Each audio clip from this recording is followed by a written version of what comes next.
تحریک انصاف عمران خان کی جانب سے منتخب کیے گئے آزاد کشمیر وادی جموں کشمیر میں ہونے والے قانون ساز اسمبلی کے حوالے سے پی ٹی آئی کے کراچی کے مرکزی دفتر میں تیاریاں جاری ہیں۔ اس حوالے سے پی ٹی آئی کے منتخب رکن سلیم بٹ کے ترجمان فدا حسین کا کہنا تھا کہ رجحان جو لوگوں کا رجحان وہ پی ٹی آئی کی طرف ہے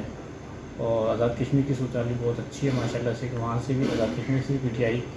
بڑی اچھی مقدار میں سیٹیں نکالے گی اور انشاءاللہ LA40 جس پہ سلیم بھائی ہمارے جو کینڈیڈیٹ ہے سلیم بٹ صاحب جو الیکشن لڑ رہے ہیں تو یہ انشاءاللہ بطور گفٹ ہم وزیر اعظم پاکستان کو آزاد کشمیر اسمبلی میں دیں گے۔ اب پچھلی حکومتوں نے آپ نے دیکھا کہ اس طرح سے کشمیر کو لوٹا اور کون سا مطلب جس طرح سے پیپلز پارٹی نے گلگت بلتستان کے ساتھ جو ظلم کیا، اس کے بعد کشمیر کے ساتھ ظلم کیا پیپلز پارٹی نے، اس طریقے سے راجہ فاروق حیدر صاحب جو ہمارے آزاد کشمیر کے جو سابقہ وزیر اعظم ہیں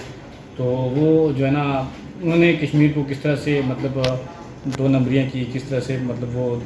پیسہ بنایا انہوں نے۔ اور اس کے علاوہ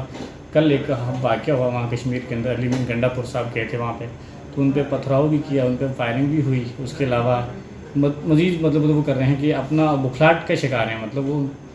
جیت سے پہلے مطلب ہم لوگ انشاءاللہ الحمدللہ جیت چکے ہیں، تو یہی تبدیلی ہے۔ تو انشاءاللہ عزیز پاکستان تحریک انصاف کشمیر کے اندر ون کرے گی۔ کشمیر کے انتخابات کے قانون ساز اسمبلی میں دیکھنے میں یہ بھی آیا ہے کہ پاکستان میں برسر اقتدار حکومت ہی کشمیر میں بھی اپنی حکومت بنایا کرتی ہے، لیکن اب دیکھنا یہ ہے کہ 25 جولائی کو انتخابات کے بعد کون حکومت بنائے گا۔ ندیم صدیقی، میٹرو 7 پاکستان۔